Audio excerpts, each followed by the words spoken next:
بسم اللہ الرحمن الرحیم۔ السلام علیکم ناظرین کرام، اسلامی تاریخ کا مطالعہ ہمیں بتاتا ہے کہ آب زمزم کا کنواں حضرت ابراہیم علیہ السلام اور حضرت ہاجرہ کے شہید خوار بیٹے کی پیاس بجھانے کے واسطے لگ بھگ 4000 سال قبل معجزانہ طور پر رب کریم نے مکہ مکرمہ کے پتھریلے اور چٹیل صحرا میں جاری کیا، جو آج تک جاری و ساری ہے۔ حضرت ابراہیم علیہ السلام کو اللہ پاک نے بہت ساری آزمائشوں میں ڈالا، مگر حضرت ابراہیم علیہ السلام ہر آزمائش میں صبر و استقامت کا پہاڑ بن کر پورا اترے۔ حضرت ابراہیم علیہ السلام کو اللہ رب العزت نے حضرت اسماعیل عطا کیے، اور پھر اللہ پاک نے اپنے محبوب کو حکم دیا کہ حضرت اسماعیل اور ان کی والدہ حضرت ہاجرہ کو عرب کی بے آب و گیا اور پتھریلی زمین پر تنہا چھوڑائیں۔ بظاہر تو یہ بے حد سخت حکم تھا، لیکن حضرت ابراہیم علیہ السلام نے رب کریم کے حکم پر اپنے شیرخوار بیٹے اور حضرت ہاجرہ کو صحرائے عرب میں تنہا چھوڑا، اور جب آپ انہیں چھوڑ کر واپس آنے لگے تو اماں ہاجرہ نے آپ کو آواز دے کر پوچھا کہ آپ ہمیں کہاں چھوڑ کر جا رہے ہیں؟ تو حضرت ابراہیم علیہ السلام نے اوپر آسمان کی طرف اشارہ کیا، جس پر بی بی ہاجرہ سمجھ گئیں کہ یہ حکم خداوندی ہے۔ حضرت ہاجرہ گویا ہوئی کہ ٹھیک ہے، اگر حکم خداوندی ہے تو ہمارا خدا ہمارے لیے بہتر فیصلہ کرے گا۔ حضرت ابراہیم علیہ السلام نے چند کھجوریں اور پانی کا مشکیزہ حضرت ہاجرہ کے پاس چھوڑا اور خود واپس چلے گئے۔ جب پانی اور کھجوریں ختم ہوئی اور تپتے صحرا کی گرمی، تپش اور بھوک پیاس کی وجہ سے چھاتی کا دودھ تک سوکھ گیا، تو حضرت اسماعیل بھوک و پیاس کی وجہ سے رونے لگے اور پیاس کی شدت سے تلملانے لگے، جس پر بی بی ہاجرہ نے ان کے لیے پانی کی تلاش میں ادھر ادھر دوڑ لگانا شروع کی۔ اما ہاجرہ پریشانی کے عالم میں کبھی صفا پہاڑی کی طرف دوڑتی اور کبھی مروہ پہاڑی کی طرف، اور کبھی آ کر اپنے بچے کو دیکھ لیتی، پھر دوبارہ کبھی صفا کے اوپر پانی کی تلاش میں ادھر ادھر دوڑتی اور کبھی مروہ کا رخ کرتی۔ اسی طرح انہوں نے دونوں پہاڑوں پر 7 چکر لگائے۔ بھوک اور پیاس کے عالم میں حضرت اسماعیل علیہ السلام روتے روتے زمین پر اپنی ایڑیاں رگڑنے لگے، اور جس جگہ وہ ایڑیاں رگڑ رہے تھے رب تعالیٰ کے حکم سے وہاں چشمہ جاری ہوا۔ جب حضرت ہاجرہ نے اپنے بیٹے کو دیکھنے کے لیے لوٹی تو دیکھتی ہیں کہ بیٹے کی ایڑیاں رگڑنے والی جگہ سے پانی پھوٹنا شروع ہو چکا ہے۔ آپ بھاگ کر پانی کے قریب پہنچی اور بولی، زم زم، یعنی رک جا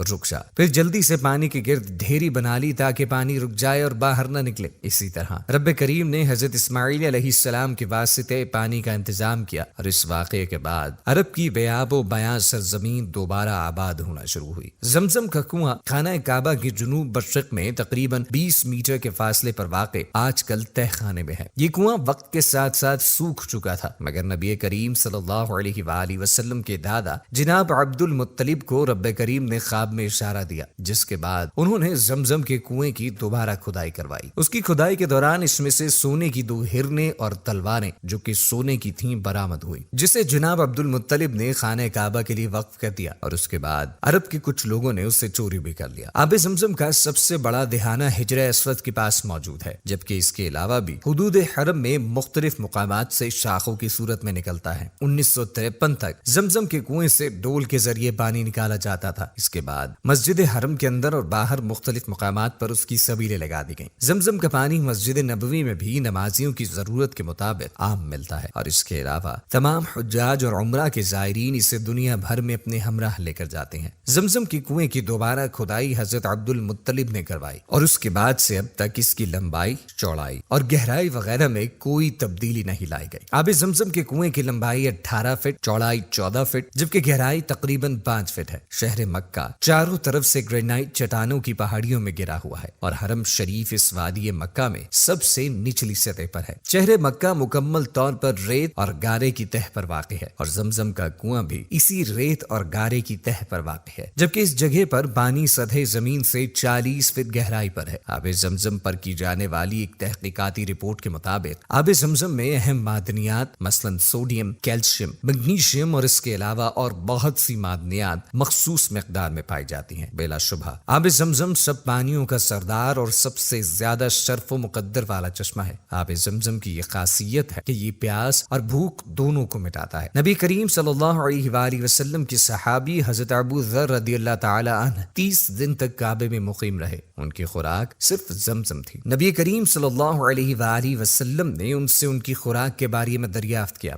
تو وہ بولے کہ میں صرف زمزم پیتا ہوں اور کچھ نہیں، اور اسی سے ہی اتنا فربا ہو گیا ہوں۔ جس پر نبی کریم صلی اللہ علیہ وآلہ وسلم نے فرمایا، بلا شبہ زمزم بابرکت پینے والے کے لیے مشروب اور کھانے والے کے لیے کھانے کی حیثیت رکھتا ہے۔ زمزم کے بارے میں حضرت جابر رضی اللہ تعالی عنہ کی ایک روایت ہے جس میں وہ فرماتے ہیں کہ نبی کریم صلی اللہ علیہ وآلہ وسلم سے میں نے سنا کہ آب زمزم اسی چیز کے لیے ہے جس کے لیے اسے پیا جائے۔ آب زمزم کو جس چیز کی نیت کر کے پیا جائے اسے اللہ پاک ضرور پورا کرتے ہیں۔ زمزم بیماریوں سے نجات کے لیے مفید ہے اور اسے لگاتار پینے سے بیماریاں جاتی رہتی ہیں اور اللہ پاک بیماریوں سے شفا عطا کرتے ہیں۔ یہ آب زمزم کا ایک بہت بڑا معجزہ ہے۔ آب زمزم کا ایک اور زندہ و جاوید معجزہ آج یہ بھی ہے کہ ہزاروں سال گزرنے کے باوجود یہ اسی طرح جاری و ساری ہے۔ ہر سال بلکہ ہر روز لاکھوں زائرین و حجاج یہ پانی اپنے ساتھ دنیا کے کونے کونے تک لے جاتے ہیں۔ کروڑوں کی تعداد میں لوگ گیلن اور دوسرے برتنوں میں زمزم اپنے ہمراہ اپنے علاقوں میں لے جاتے ہیں، مگر کبھی بھی اس پانی میں کمی واقع نہ ہوئی۔ تمام زائرین حج و عمرہ کے موقع پر آب زمزم مکہ اور مدینہ میں استعمال کرتے ہیں۔ اس کے پینے میں کسی قسم کی بالکل بھی روک ٹوک نہیں ہے اور اتنی بڑی تعداد میں استعمال کے باوجود اس میں موجود نمکیات کی مقدار میں کبھی کمی بیشی واقع نہ ہوئی۔ یہ مقدار ہمیشہ ایک جیسی رہتی ہے، نہ ہی اس قدر وسیع وقت گزرنے کے بعد یا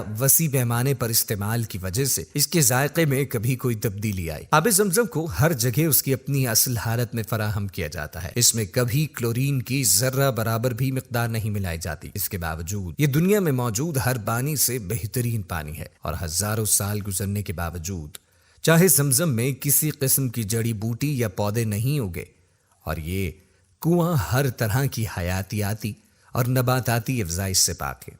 ماضی قریب میں جاپان کے مشہور سائنٹسٹ نے آب زمزم پر کئی ریسرچز کی اور انہوں نے انکشاف کیا کہ نینو ٹیکنالوجی کی مدد سے آب زمزم پر متعدد تحقیقات کرنے کے بعد یہ معلوم ہوا ہے کہ آب زمزم کے خواص تبدیل کرنا ممکن ہی نہیں۔ عام پانی کے ہزار قطروں میں ڈالے جانے والے آب زمزم کا ایک قطرہ پورے پانی کو آب زمزم جیسا بنا دیتا ہے۔ اسی طرح اس کے خواص دوسرے پانی پر ڈومینیٹ کر دیے جاتے ہیں، جس کی اصل وجہ سائنس جاننے سے قاصر ہے۔ جاپان کے سائنسدان ڈاکٹر مسارو موتو نے اپنے ایک لیکچر میں انکشاف کیا کہ جاپان میں 1 ارب باشندے سے ملنے والے آب زمزم پر میں نے کئی تحقیقات کی۔ زمزم کے ایک قطرے کا بلور وہ انفرادیت رکھتا ہے جو دیگر کسی پانی میں نہیں ہے۔ براہ عرض کے کسی خطے سے لیے گئے پانی کے خواص زمزم سے کسی طرح مشابہت نہیں رکھتے۔ انہوں نے بتایا کہ لیبارٹری ٹیسٹ سے معلوم ہوا کہ آب زمزم کے خواص کو کسی صورت بھی تبدیل کرنا ممکن نہیں۔ ری سائیکلنگ کرنے کے بعد بھی اس کے بلور میں تبدیلی نہیں پائی گئی۔ ڈاکٹر مسارو نے اعتراف کیا کہ آب زمزم کا ایک قطرہ عام پانی کے 1000 قطروں میں شامل کر دیا جائے تو عام پانی کے اندر بھی آب زمزم جیسے خواص آ جاتے ہیں۔ مزید تحقیق کرنے پر معلوم ہوا کہ آب زمزم پینے اور اس پر بسم اللہ الرحمن الرحیم پڑھ کر پھونکنے سے اس میں خاص قسم کی تبدیلی آ جاتی ہے جو صحت کے لیے انتہائی فائدہ مند ہے۔ ناظرین کرام، آب زمزم کے خواص پر آ کر سائنس کے تمام معلوم قوانین ٹوٹ جاتے ہیں۔ یہ اسلام کی سچائی ثابت کرنے کے لیے ایک زندہ و جاوید معجزے سے کم نہیں۔ اس ویڈیو کا محض ایک ہی مقصد تھا کہ آپ تک آب زمزم کا یہ معجزہ پہنچایا جائے اور اس کے ساتھ ساتھ آب زمزم کی اسلامی تاریخ بھی آپ کو بتائی جائے۔ امید کرتے ہیں آج کی اس ویڈیو سے آپ کی معلومات میں ضرور اضافہ ہوا ہوگا۔